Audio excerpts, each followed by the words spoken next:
মানুষের জীবনে কিন্তু সমস্যা থাকবে। সমস্যা যেমন আছে তার সঙ্গে সমাধানও আছে। নমস্কার, আমি শুভাঙ্কি। সবাইকে স্বাগত জানিয়ে শুরু করছি আজকের অনুষ্ঠান সমস্যার সমাধান। যেমন বলছিলাম যে সমস্ত সমস্যার সমাধান করতে যিনি আজকে স্টুডিওতে আমাদের সঙ্গে আছে, তার ব্যাপারে যতই বলবো ততই কম। আমাদের সকলের প্রিয় অ্যাস্ট্রোলজার জয়দেব শাস্ত্রীজি, আপনাকে স্টুডিওতে অনেক অনেক স্বাগত। নমস্কার, আমি জয়দেব শাস্ত্রী। সমস্যার সমাধান অনুষ্ঠানে আপনাদের সবাইকে স্বাগত জানাই। জয় শ্রী ঠাকুর রামকৃষ্ণ, জয় শ্রী ঠাকুর রামকৃষ্ণ, জয় শ্রী ঠাকুর রামকৃষ্ণ। আর ছায়াগ্রহ যোগ কি, যা রহস্যময় প্রতিভার সাথে যুক্ত বলে আমরা অনেকেই জানি, আবার অনেকেই জানি না, সেটা একটু বলুন। দেখো, আমরা জানি ছায়াগ্রহ কি, রাহু ও কেতু, তাই তো? তো রাহু বা কেতু যদি লগ্নে অবস্থান করে এবং লগ্নে শক্তিশালী থাকে, তখন ছায়াগ্রহ যোগ তৈরি হয়। এই যোগ থাকা মানুষদের সম্পর্কে বলা হয় তাদের মধ্যে এমন কিছু গুণ থাকে যা সহজে ব্যাখ্যা করা যায় না। তারা প্রচলিত ধারার বাইরে গিয়ে চিন্তা করেন, রহস্য বা অজানা বিষয়ের প্রতি স্বাভাবিক আকর্ষণ অনুভব করেন এবং অনেক সময় তাদের ব্যক্তিত্বে এক ধরনের রহস্যময়তা থাকে যা অন্যদের কৌতূহলী করে তোলে। তো এই যোগের কথা তো বললেন, কিন্তু এই যোগের প্রতিকারটা তো আপনাকে বলতেই হবে। শনিবার রাহুকেতু শান্তির জন্য নির্দিষ্ট দান, ধ্যান এবং নিয়মিত ধ্যান অভ্যাসের পরামর্শ আমি সবাইকে দিয়ে থাকি। আচ্ছা, কর্তার এই যোগ নিয়ে তো কথা বললাম, এবং আরেকটি সেটা নিয়ে প্রশ্ন, সেটা হলো কর্তারি যোগ, যেটা ক্ষতিকারক রূপ অনেকেই বলে, এবং এটা কি, এবং এটি কেন সতর্কতার যোগ বলে আপনার মনে হয়? দেখো, যদি কোনো ঘরের দুই পাশে পাপগ্রহ যেমন শনি, মঙ্গল, রাহু বা কেতু অবস্থান করে, তখন সেই ঘরের জন্য পাপ কর্তারই যোগ তৈরি হয়। এটি শুভ কর্তরী যোগের ঠিক বিপরীত রূপ। লগ্নে এই যোগ থাকলে বলা হয় ব্যক্তি জীবনে দুই দিক থেকেই চাপের মুখোমুখি হন, এদিক থেকেও এদিক থেকেও, যেন দুই পাশ থেকে চেপে ধরা হচ্ছে। তবে এই যোগ থাকা মানুষদের সম্পর্কে এটাও বলা হয় যে তারা চাপ সামলানোর ক্ষেত্রে অসাধারণ মানসিক শক্তি অর্জন করেন, কারণ প্রতিনিয়ত প্রতিকূলতার সাথে লড়াই করেই তাদের জীবন গড়ে ওঠে। একদমই তাই।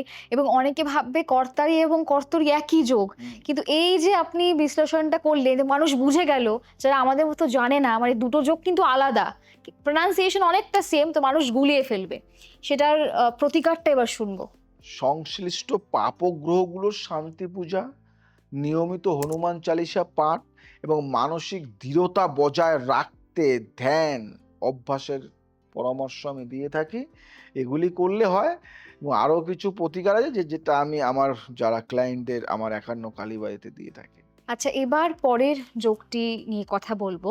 দুরুধুরা যোগের ব্যাপারে একটু জানবো, এটা কি, এবং যা একসাথে দুটি বিপরীত ফল দেয় সেটা নিয়ে একটু আলোচনা করব। শুভ অশুভ গ্রহ যখন একই সাথে কোনো ব্যক্তির কেন্দ্র ত্রিকোণ ঘরে জটিলভাবে মিশ্রিত হয়ে থাকে, তখন কিছু জ্যোতিষী একে দুরুধুরা যোগ বলে। এই যোগের সবচেয়ে আকর্ষণীয় দিক হলো এটি জীবনে একই সাথে সাফল্য সংগ্রাম দুটোই নিয়ে আসে। যেন এক হাতে জয় আর অন্য হাতে চ্যালেঞ্জ, এক হাতে জয় আবার অন্য হাতে চ্যালেঞ্জ। এই যোগ থাকা মানুষদের জীবনকে প্রায় কষ্টার্জিত সাফল্যের গল্প হিসেবে বর্ণনা করা হয়, যেখানে প্রতিটি অর্জনের পেছনে একটা সংগ্রামের কাহিনী থাকে। বুঝতে পারলে?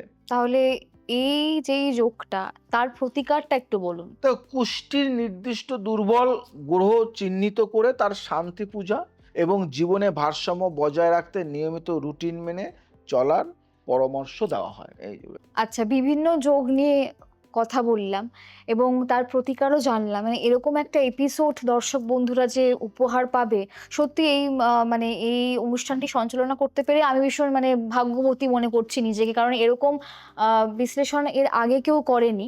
তো বুঝতেই পারছেন, মানুষটার কিন্তু অনেক জ্ঞান। যারা ভাবছেন অ্যাস্ট্রোলজিকে প্রফেশন করবেন, তারা কিন্তু নির্দ্বিধায় যোগাযোগ করুন। এবং যারা মনে করছেন যে এতগুলো যোগ এর আগে কেউ বলেনি, আমাদের যে কুষ্টি বা যে ছক দেখে এতগুলো যোগ বিশ্লেষণ করলেই কিন্তু আপনারা ভালো ফলটা পাবেন। অনেকে অনেক যোগ এড়িয়ে যায়। এটা নিয়ে আপনি কি বলবেন যাওয়ার শেষে? একটা কথাই বলবো যে যোগ অনেক আছে, যোগ অনেক আছে, হাজারো যোগ আছে। সঠিক বিচার করে সঠিকভাবে তার প্রতিকার করলে জীবনে আমূল পরিবর্তন আসবেই আসবে। তাই সঠিক জ্যোতিষ, সঠিক বিচার যদি হয়, সাকসেস তোমরা পাবেই। তাই চিন্তা নয়, শাস্ত্রকে দোষ দেওয়া নয়, শাস্ত্র ভালোই। শাস্ত্র যে চালনা করছে বা শাস্ত্রটাকে যে নিয়ে ঘাটাঘাটি করছে সে খারাপ হতে পারে, কিন্তু শাস্ত্র কখনো খারাপ নয়। তাই শাস্ত্রটা ভালো, যদি ভালো মানুষের কাছে যাও সেটা তোমাদের ব্যাপার। তোমরা যদি মনে করো যে একজন অভিজ্ঞ জ্যোতিষীর কাছে যাব, তাহলে তোমরা বিচার করো, ভালো মানুষের কাছে যাও, ভালো হবেই। আজ আসি, আবার আসবো নতুন কিছু নিয়ে। ভালো থাকো, সুস্থ থাকো, সবাইকে ভালো রাখো। জয় শ্রী ঠাকুর রামকৃষ্ণ।